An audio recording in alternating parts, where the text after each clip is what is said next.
Welcome all from the banks of the Ashley River. This is Tom McAllister, class of 1998, Executive Director of the Citadel Alumni Association. I would really like to thank Lieutenant Colonel Carl Lovick, CAA District Director for Pennsylvania, New Jersey, and Delaware, our staff at the CAA, and General Walters for bringing this all together tonight. And I want to especially thank you as well as alumni for attending and being the best advocates for the unique military education that the Citadel offers. So many of our clubs are remaining active amidst the pandemic, and we stand ready to assist you until we can see this through. Our hope is that everyone remains healthy and safe. In addition to club activity, CAA membership continues to grow in support of our alma mater. We know that tonight will provide you some valuable updates about our mighty Citadel and demonstrate why your engagement as an alumnus or alumna is essential for maintaining our bright future. With that, I will turn it over to District Director Lovick. Well, good evening, everyone. I'm trying to get my picture going here so I know what's going on. But good evening to everyone, and I'm really pleased to introduce our guests for this evening, General Glenn Walters, U.S. Marine Corps retired, class of 1979. General Walters returned to his alma mater, our beloved Citadel, after serving 39 years as an officer in the Marine Corps to become the 20th president at the Citadel in 2018. So let me say to General Walters that as district director, I welcome you to the Citadel Alumni Association's District 14. District 14 covers Delaware, New Jersey, and Pennsylvania. And I'm impressed that you are wrapping up 2 unprecedented years at the school.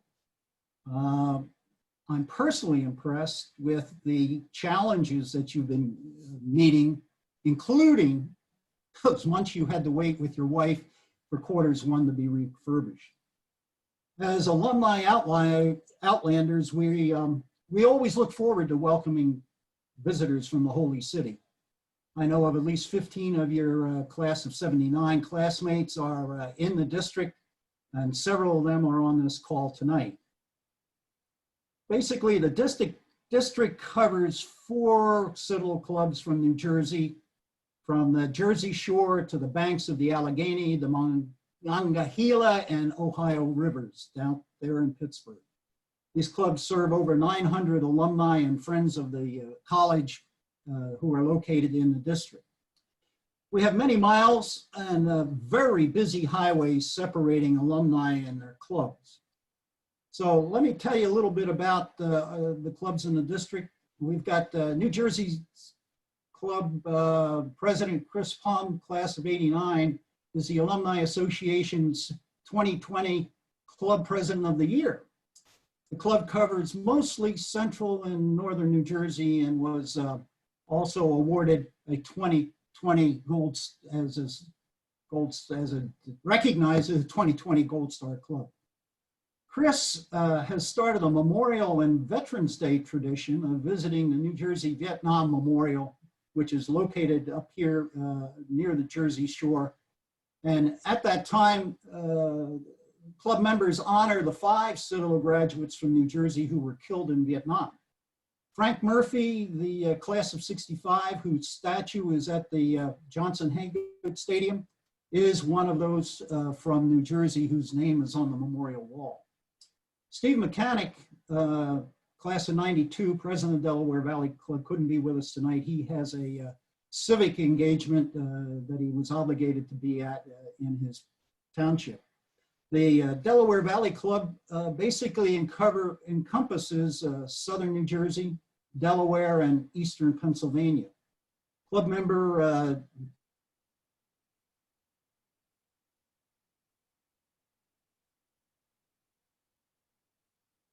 Foundation. Central Pennsylvania Club president is one of your classmates, Brian Kiefer, also from class of 79. His club is very active and was a super sponsor of the hockey team when it came up to Harrisburg to play Navy and Penn State. Lynn Foltz, class of 65 as president over the Pittsburgh Club.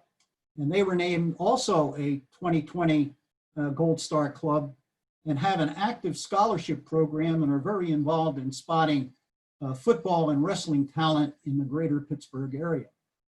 So basically that's a snapshot of the clubs, but I want to say one last thing is that point out is that the 12 graduates from New Jersey, 9 of them were commissioned, and that is certainly much better than the 1/3 of the overall core.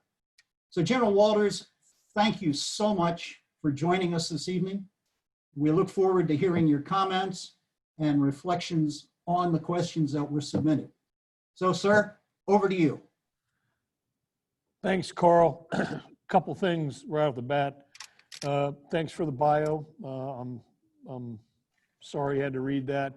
But to correct the record, as you will know, as being a former military person, it's 39 years, 6 months, and 16 days, because that's critical in determining what your retirement is. So I don't want to ever give up those 6 months and 16 days. It's probably about $2.35 a month for my retirement.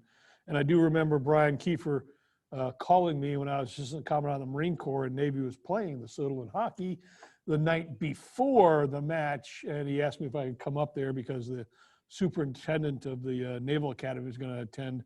Unfortunately, I was committed down in Washington, D.C., so I couldn't make it.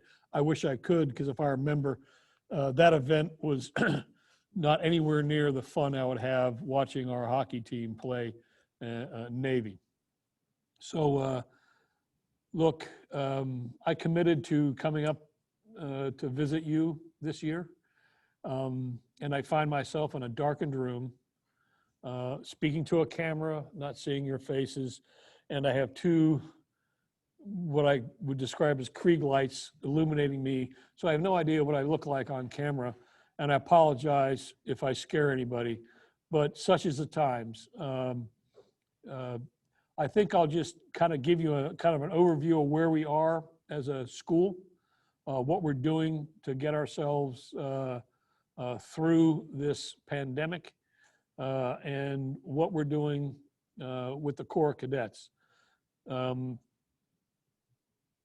I'll give you the bottom line up front. We're doing fine. We're probably the gold standard of executing a collegiate education during a pandemic. Tomorrow, the seniors get their rings. It's not going to be like we've done it before. It's not going to be like I got my ring. They're going to be in McAllister Fieldhouse. There won't be any crowd there. They will continue the traditions of going over to the chapel after they receive their rings. They will continue the new tradition, because we've done it 2 years in a row. That means it's a tradition of saluting the War Memorial. And then we've done a unique thing. We've pitched a 50-yard by 20-yard tent on the middle of the parade deck to give them a reception. And that was at the large yes of a lot of our alumni to make that happen, to give them something to remember getting their rings and to coalesce them as a class. And they're very excited about it. I tell the cadets there's a magic number every day. If you ask a senior, it's the days till they get their rings, which is, as I asked one of the the soccer players tonight, who, by the way, played the number 12 soccer team in the country to a 1-1 tie in regulation and lost 2-1 to the University of Pittsburgh, number 12 in the country. I throw that in there because, number one, there's some Pittsburgh folks out there. And number 2, half my staff is from Pittsburgh, so I have to do it. So let's talk about the Corps of Cadets. If you would have asked me 4 months ago where we would be today, I would not give you as a certain answer as I'm going to give you right now. Very few of the incoming NOB class 24, had committed to the school 4 months ago. And you can understand why. There's a pandemic on. Moms and dads were worried about their kids, and they still are. But today, we have 2,323 cadets in the barracks. And that's after the NOB attrition. Our target was 700 NOBs. We got 699 show up. We've had about 1.5% higher attrition or retention, whether you like it half full or half empty. So we still got 600 knobs, and they're sticking.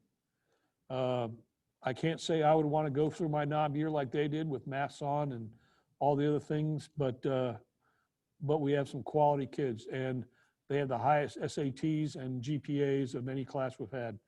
So we're doing well. The school also was voted #1 school in the South, again, for the 10th year in a row. These are all indications of a lot of things: our superior academics, the outcomes of our students, and let me rephrase that: the sustained outcome of our students, because they track it for 10 years when they do this evaluation. And most importantly, our alumni and the network that they get into as a card-carrying, ring-wearing Citadel graduate. And that's what gives us our strength. So how do we organize? We moved the school year up a week. For the first time in our history, we had, through the summer, as we're planning and things were changing almost daily, we probably had 42 plans to reconstitute the core because rules changed, everything changed almost weekly or daily.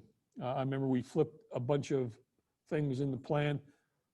A couple, we made a decision at 1600 on a Wednesday. By Thursday morning, we had new guidance, new challenges, and we had to adjust it. The good news is we're a military school, so we're very, very flexible and agile, and we were able to do that. So here's how it all fell out. We moved them up a week. That allows us to keep them through Thanksgiving, the 24th. The other magic number here is 60.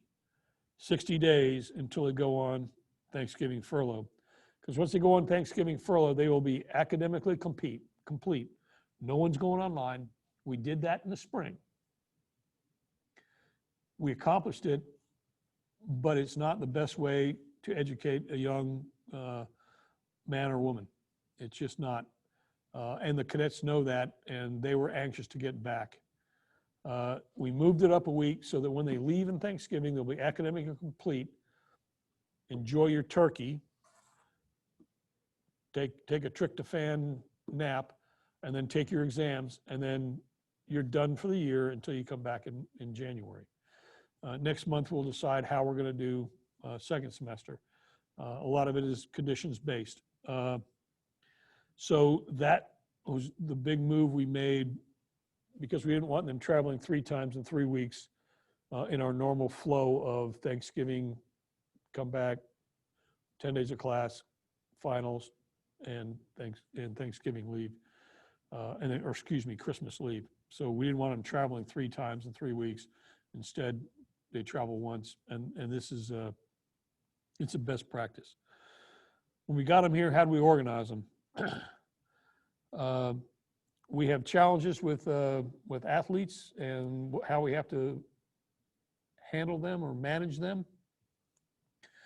We had the cadre show up, athletic cadre, the NOMS and matriculation day. All these were new processes. We were lucky because we were fortunate enough to sign a contract with the United States Marine Corps. I'm not saying that because I wear the uniform, but we signed a contract. So we had over 4,000 recruits that are on their way to Parris Island stop here for 2 weeks of observation before proceeding on to the national mission to start recruit training again. The Secretary of Defense made the determination that we could not keep the recruit training stopped because we bleed out. The DoD bleeds out about or returns to civilian life somewhere around 100,000 young Americans a year, which means you got to have 100,000 come in to man the force. So they stopped here. That actually gave us the opportunity to actually close out the fiscal year that ends on June 30th balanced because we charged them rent on the barracks because we didn't have any summer school. summer two, we started having kids come back. So this campus has been active all summer. We didn't have the summer break that we normally have here because we're running the school. It just, we had Marines coming through here for 2 weeks at a time, and about 4,000 of them came through here. That's also the resources I use to prepare ourselves for this semester. That's how we, and it was one of our alumni. I won't make a shout out. Yeah, I will. My classmate, Andy Warlick, produced 17,000 of these little black masks, so we could issue 4 to each cadet and 2 to each staff member. We also have atomizers. We have hand sanitizers. We got plenty of stuff. I'm happy to say that the biggest crisis we had in March was, would we have enough toilet paper on campus, because we're out of it, and and believe it or not, the cadets go through it, but we got it done. So how do we organize them? When the cadre came in here, they occupied 2nd and 4th Battalion. All the knobs are going through cadre training in 2nd and 4th Battalion. They will remain there in cadre until we leave for Thanksgiving. All athletic teams are in 1st Battalion, and the rest of the Corps is in 3rd and 5th. That allows us to keep bubbles on campus and manage them, because the teams, we were committed to sports. The Southern Conference elected not to play anything in the fall, but they gave us the opportunity for non-conference games, and that's what we're doing. So that's how we're organized right now. Our intent is when they leave for Thanksgiving, and we've done it smartly. If you're living in one of those 5 battalions, and we try to put people that were going to end up there second semester, but second semester we desire and are dead set on organizing the Corps how it normally is. Knobs back in all the companies, sophomores, juniors, seniors, just like it's supposed to be. But for right now, this is our norm. We test all the athletes twice a week. We tested all the cadets when they got back here. I have contracts with MUSC, Roper St. Francis, and Palmetto Group. I'll tell you a story about Palmetto Physicians Group. I'm very transparent and upfront with the cadets. When the cadre got here, we can get 600 of them socially distanced in McAllister Fieldhouse. Can't put 7,000, 600 fit. So I laid it on the table, told them what was going on. Here's what we're doing on testing. Here's my challenges. Don't have access to rapid testing right now, so we got this MUSC stuff. And believe it or not, that was on a Thursday. And Thursday night, we got a call from the regional manager from Palmetto Group, and it happens to be the mother of a junior who had communicated her what I told the Corps. And she says, well, if you have a problem with rapid testing, we have machines to give you. And she volunteered for that Saturday to send some down here gratis so we could test any of the freshmen coming in who had a temperature or symptoms, so we could ascertain. We went on a contract with them, and we now have 12 rapid testing Abbott machines. That's also the in when Abbott, who just made the $5, I'm paying $61 for those $5 tests.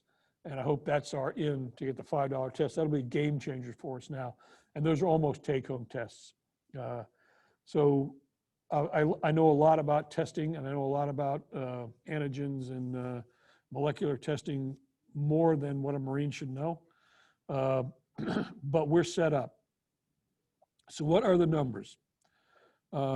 We prepared, as we tested the entire Corps when they came back, we were prepared to have quarantined 146. And that's in MIMS housing and, MIMS and the other housing unit on the other side of campus. That doesn't matter. Down there, Dunneman housing and MIMS. So we had space for that many kids to get them out of the barracks if they were positive or close contacts. This was a worry of ours, because if you remember at that time, we were told 20 to 30% of your returning cadets will test positive.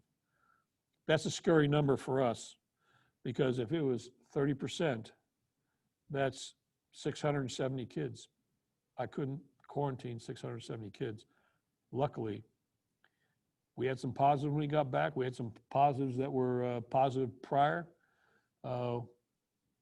Captain Gino Peluso has done yeoman work for this college. Our success is really rests on the shoulders of his team's planning and handling of the cadets when they came back. We never went past 24 in quarantine. Today, and my other challenge tonight is I forgot my reading glasses, but someone gave me these right here. I'm going to put them on. They're not mine. So I don't want any questions about these glasses. Right now, because I want to give you the right numbers, right now we have 11 at home, no positives, that are quarantined because of close contact because they live within a short distance of campus. On campus, we have 7 in quarantine. Only 2 are positive, and they will get out at the middle of next week. We test 120 cadets every week. We test about 200 athletes every week because that's the NCAA protocols, except for the Clemson game where we had to test them about 7 times in 10 days before we could play. And I understand Clemson is worried about their national championship. But we went up there, they played. I don't know if you knew it or have seen the news, but I mean, they're a great team. They had great athletes. They were leading 49-0 at the half. And Dabo asked our coach, do you want shorter quarters in the second half? And our coach, to his credit, no, our kids came here because they want to play football. And they didn't score a touchdown or a field goal in the second half. Granted, their second string was in, but I'd love to have some of their second stringers on our team.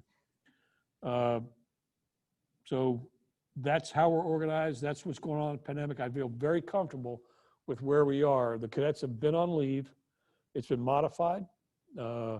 We let them out on Saturday and Sunday, but on Saturday night, they're back by 10. That's a decision that I let the regimental commander recommend. That was my preference. He recommended it.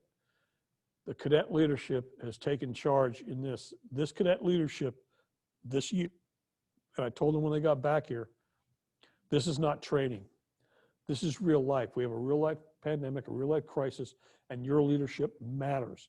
And the mantle of leadership has been accepted and they're excelling. So I'm very, very proud of them. But we let them out on campus. There's out in Charleston. If you want an anecdotal story, I just told you there was 11 close contacts quarantining at home, and on the campus, 5 of the 7 are close contacts. 3 of those are knobs. Let me tell you how they got. So they actually got off campus last weekend for the first time. They went out. They were back by 10. Everything was good. But apparently they were in close contact around a College of Charleston student. College of Charleston student tested positive, and she named these 3 cadets as close contacts. So when the Department of Health and calls us and said, here's 3 close contacts, we are bound to quarantine them. So they're over in MIMS right now, close contact quarantine. I've told the cadets this, you can do all the right things, but if someone says I was in close contact with you, then you just bought yourself. So what other things are we doing on campus? We've had some alumni have donated, I think it's 5 or 6 sailboats. So they can start using the boating center and fishing rods. We're trying to do things on campus to attract them to stay. Some of the battalions have even organized movie nights on sheets on the quadrangle on the weekends where it's closed. We had our first SMI last weekend and closed weekend.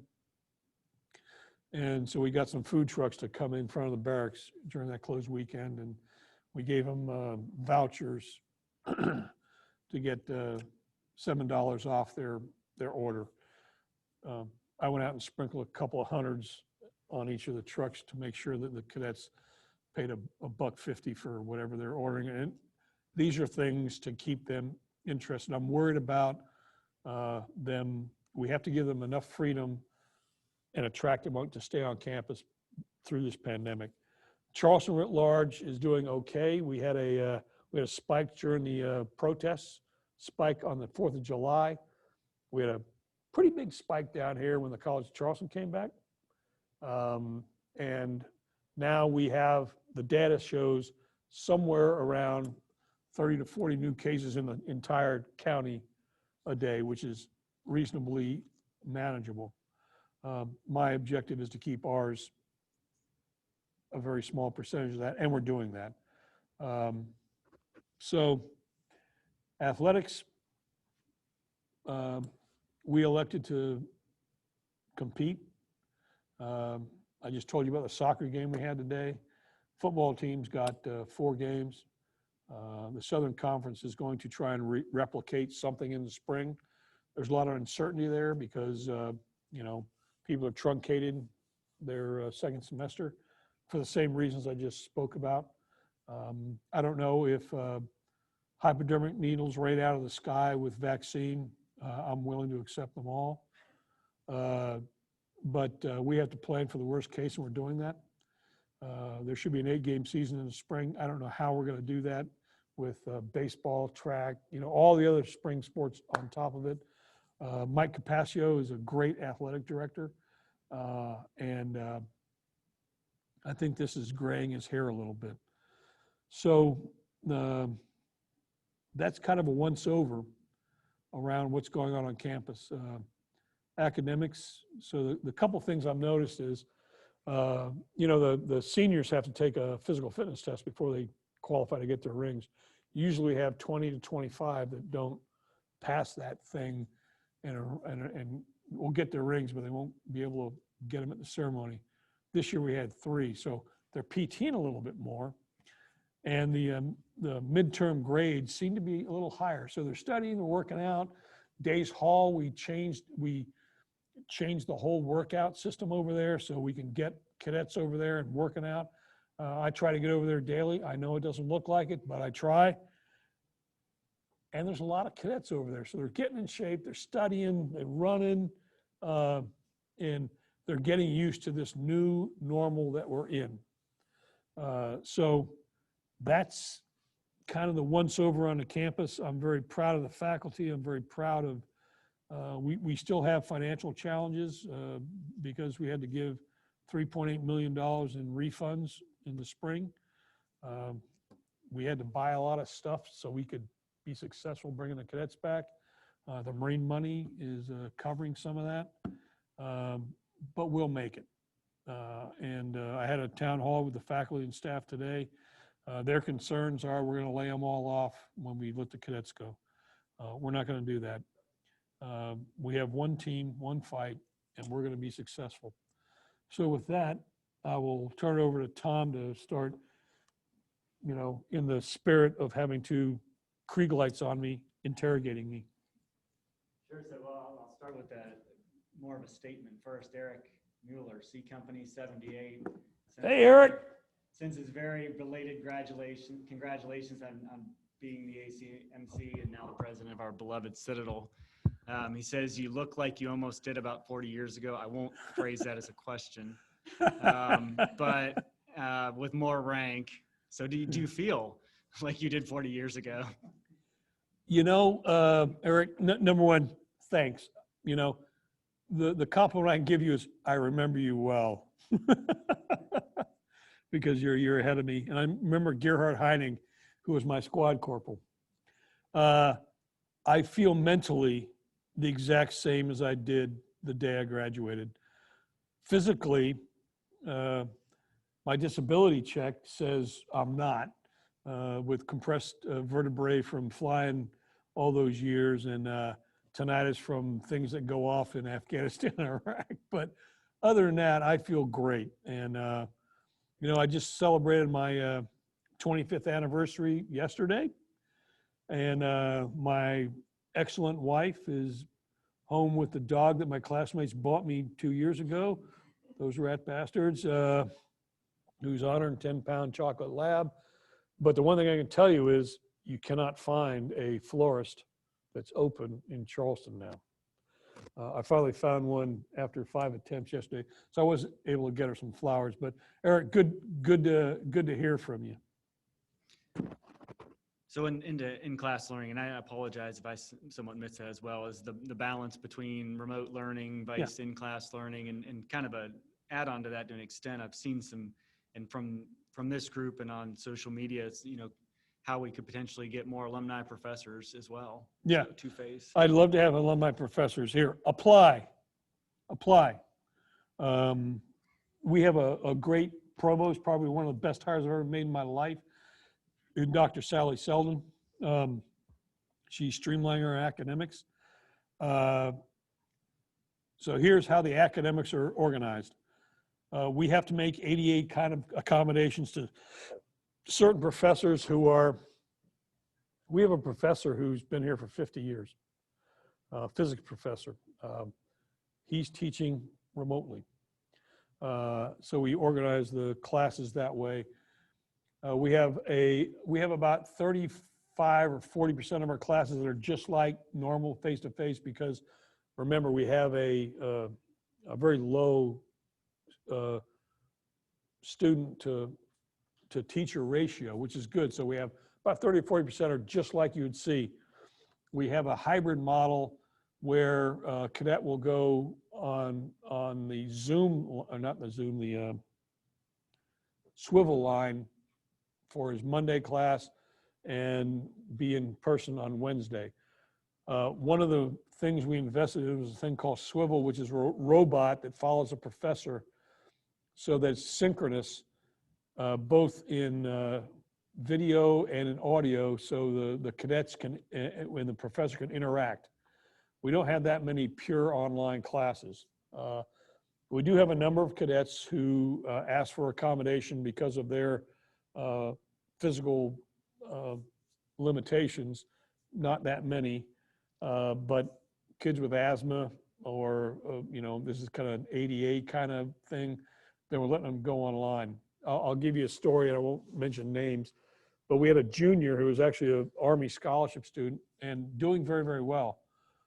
And probably a week before matriculation or reconstitution of the Corps, we got a call from his parents. He wanted to come back, but he's from Florida, and but his parents called and said, we don't want him to come back because they had lost, it was either 5 or 6 close family members.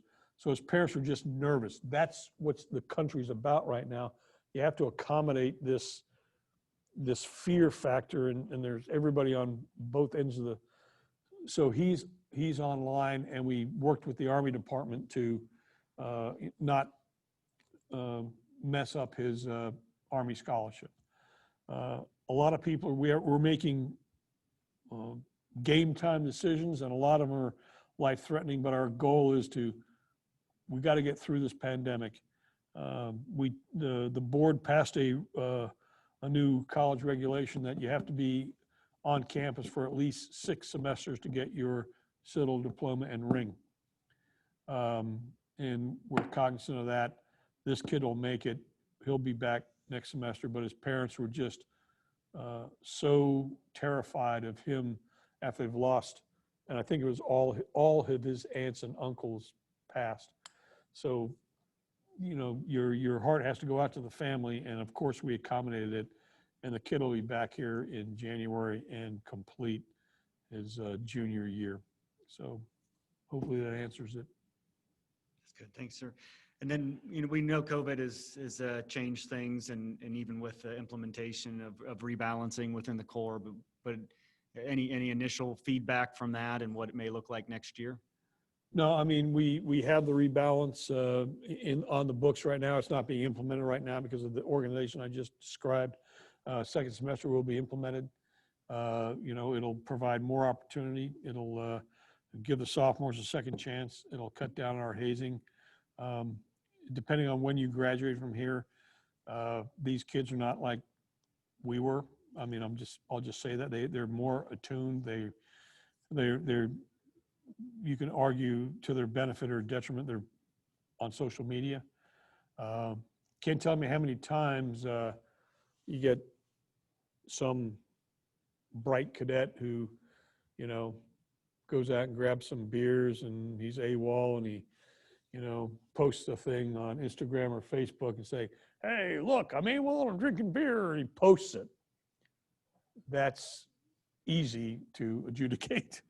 So we're trying to teach them about that. So yeah, the rebalance will happen. It'll, within a year or two, it'll make it so that all of our companies have the requisite number of seniors and juniors in leadership positions, and will balance the core.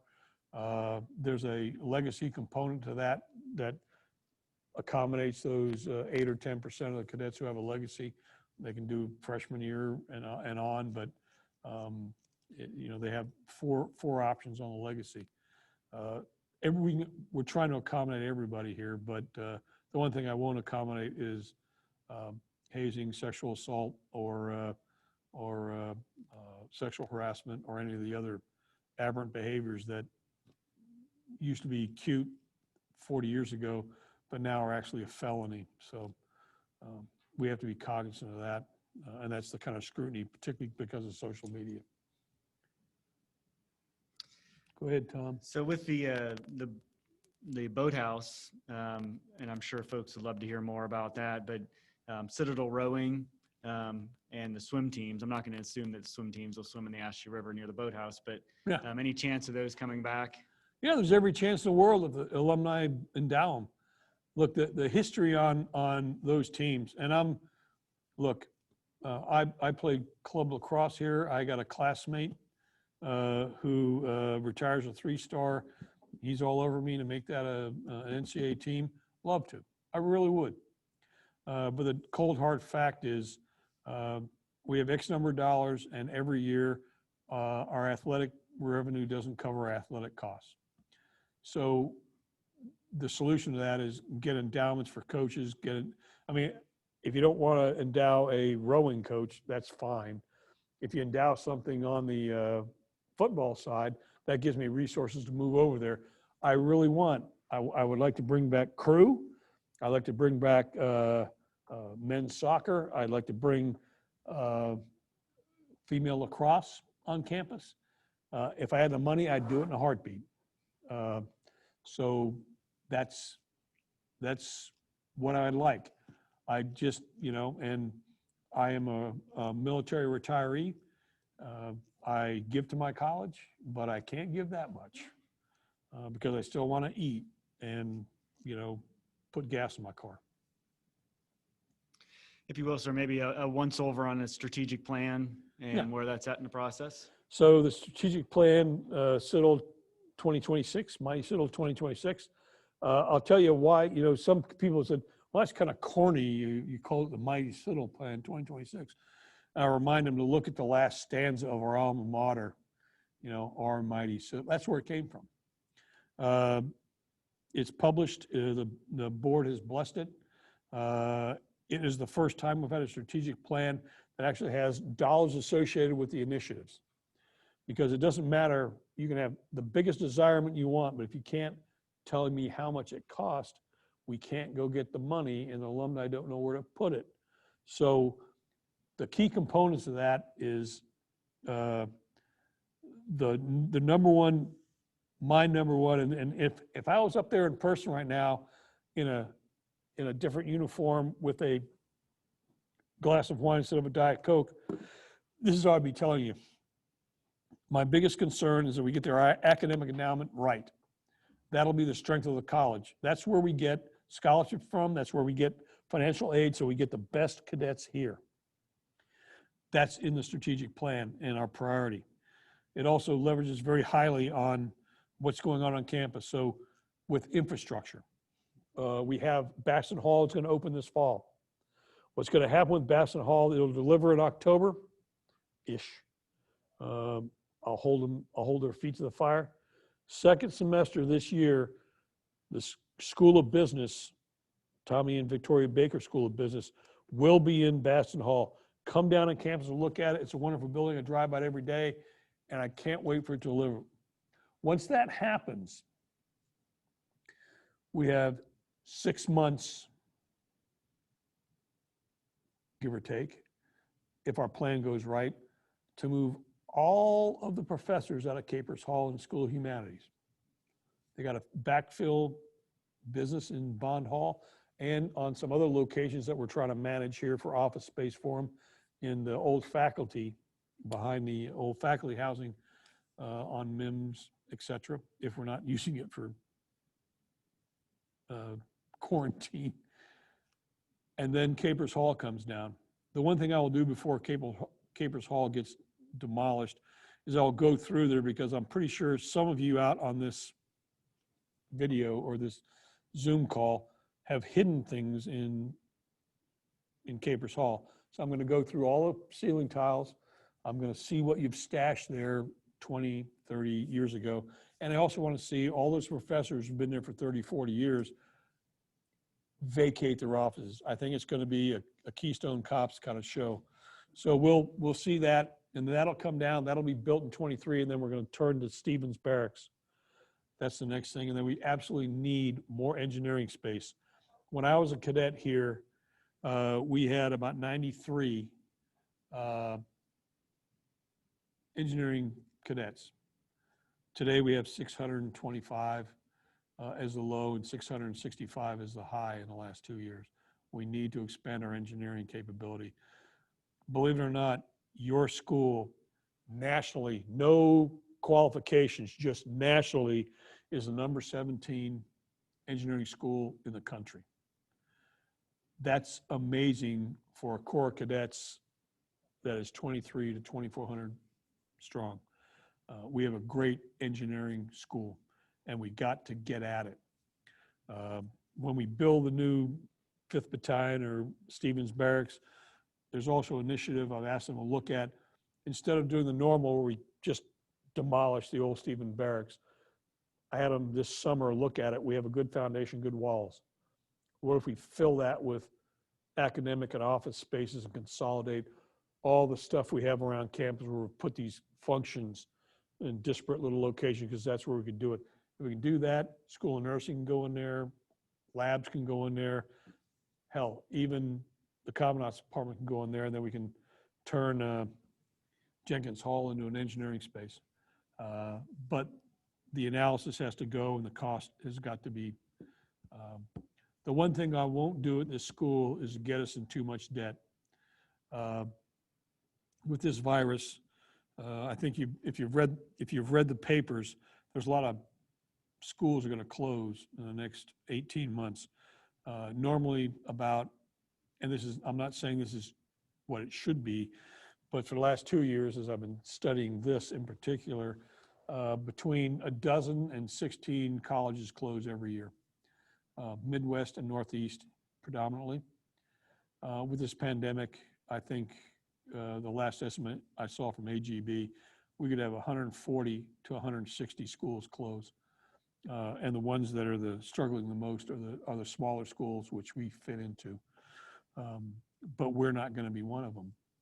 I guarantee it. We will not assume any more debt that we can handle on our bonds. We will be financially astute.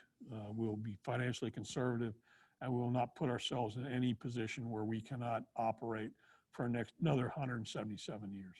So, thanks. Thank you, sir. And then more on the master planning side too, you know, one of the themes that we hear in this office here as well, with alumni concerns, is the mess hall.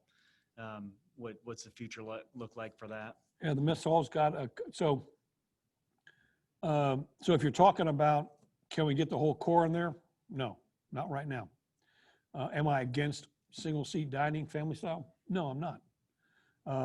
Here's the reality. The footprint of that college, that mess hall right now, well, right now, today, I can only put 500 in there at one time to mess, which is why we have a very detailed schedule, and lunch and breakfast and dinner expanded so we can feed all the cadets. Objective one, make sure they get 3 squares a day. In normal times, no pandemic times, the fire code and the size of the building, which was built before I ever got here. And geez, I forgot when Coward Hall was built, 12 years ago, 13 years ago when it was redone.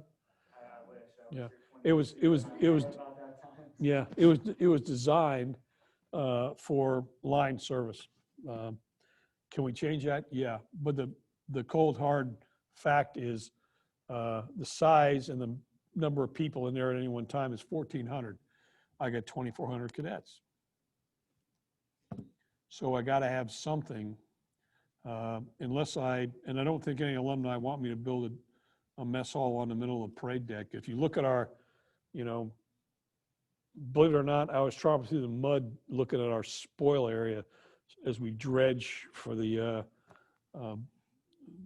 boating center to dredge that waterway that goes out. We live on a peninsula and we're constrained. We have to consolidate something to give us some flexibility. If you look at where Coward Hall is, it's perfectly placed because it's the center of gravity for the Corps cadets. It's where they eat. It's between 4 of the 5 battalions. If we wanted to build something bigger, we'd have to do it at a different location because it takes a couple, 3 years to build something like that, and you can't not feed them for three years. That's the challenge. We have some things in the master plan that might give us the opportunity to add to it, but we got to let the engineers and the architects get at it. If you go out there and look at it, you can't go too much one way until you run into 4th Battalion. You can't go too much one way unless you want to take down laundry, cadet store, and butt up against the power plant. The power plant is one of my concerns. We still have boilers here. If you go to our power plant, and I've been down there, most of the people that are working down there are former Navy because they worked on boilers in the Navy. That's okay, except the Navy 15 years ago went to gas turbines on all their ships. So they're not making a whole lot of boiler people. So we have to have a different method to keep that boiler plant going. And that's the most expensive proposition I have on the table right now is if we change our energy plan on campus. We also have to be very cognizant of what's going on around us in the city. The Corps of Engineers has, next month, we'll send a plan up to Washington, D.C. And to get the grants and the federal money to protect the city of Charleston. If you come down here during king tide and rain, you'll find out that if you want to go past the stadium, you can't because the intersection of Fishburne and Haygood is closed because it's got 1.5 feet of water on it. So the tide's rising and they're going to build a wall and we having a fairly significant portion of the riverfront on Ashley are going to have to adjust to what they do.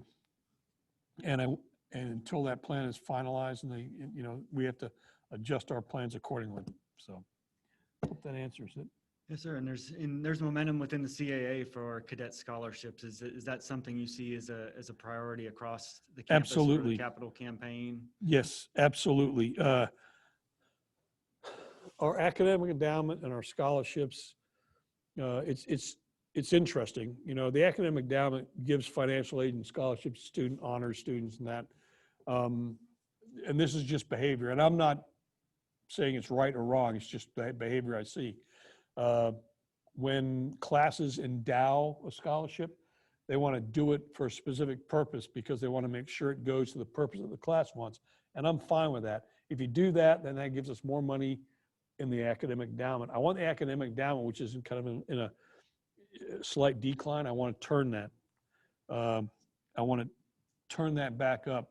That gives us every opportunity to shape the Corps of Cadets and make sure we're healthy.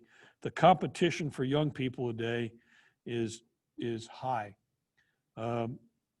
We have briefed the board and briefed all the staff on the demographics. And here's the truth, because it's just fact that if you look in 2024, 2025, and 2026, that's the inflection point. That's where you're going to see 18-year-olds that were on about a 1.5%, 2% rise in those years, it's going to take about a 5% drop. This is just mathematics. Why? Because 18 years prior, fewer babies were born. The birth rate wasn't as high. So there's going to be fewer young people that are going to reach college age in those years, and we're going to compete for them. I don't lose sleep over it because we have a demand here for our education that is second to none, and our job is to keep it that way.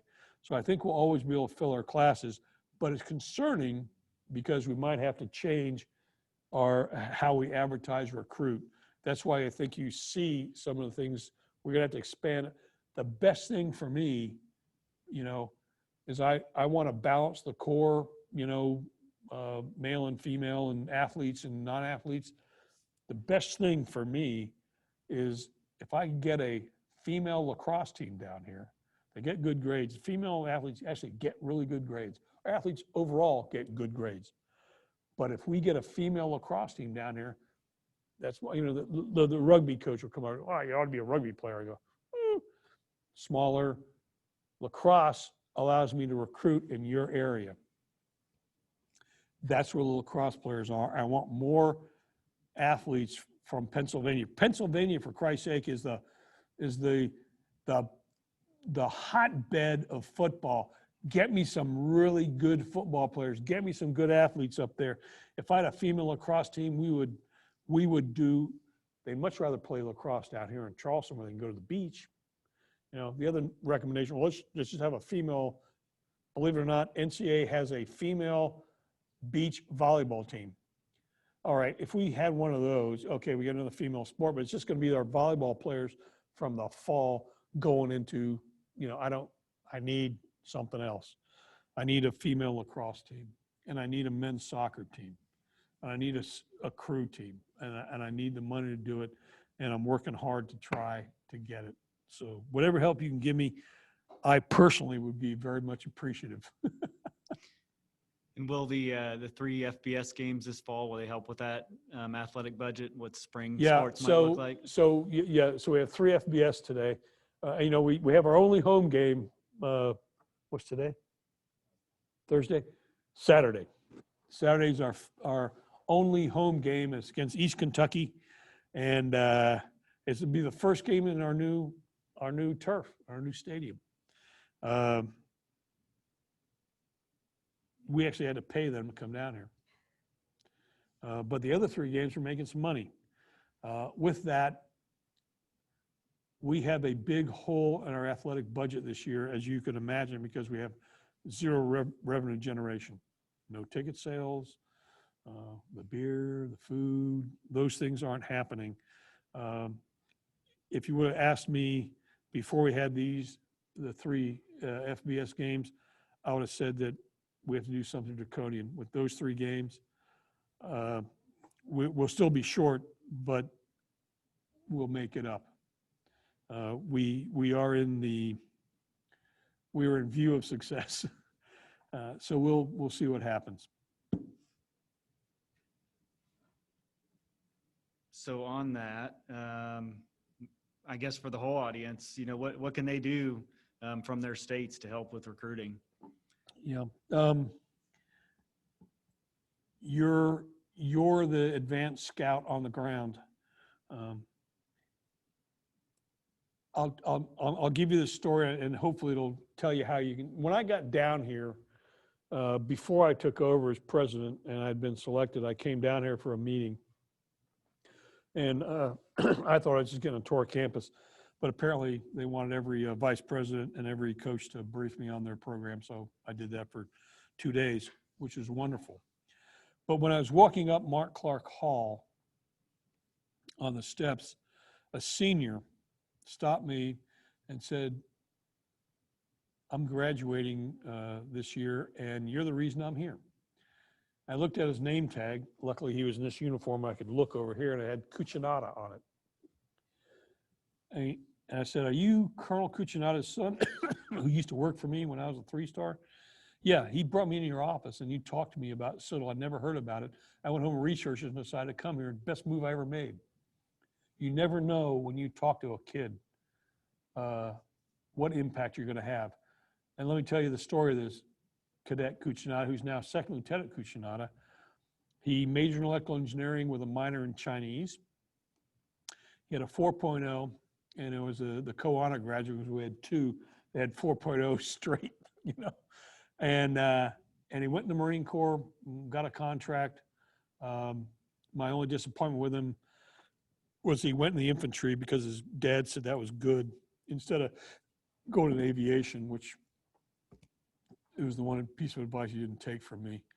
So if you don't think that you can't talk to a young athlete out there and tell him what we do here, why we're special, why he'll be better off coming here, you know, why our system will make him a better person, more successful and prepared for life, whether he's an athlete or not. I'd really like you to find me a 6'5" quarterback who has a rocket arm, because I know there's a lot of them in Pennsylvania, New Jersey, and there's probably some in Delaware.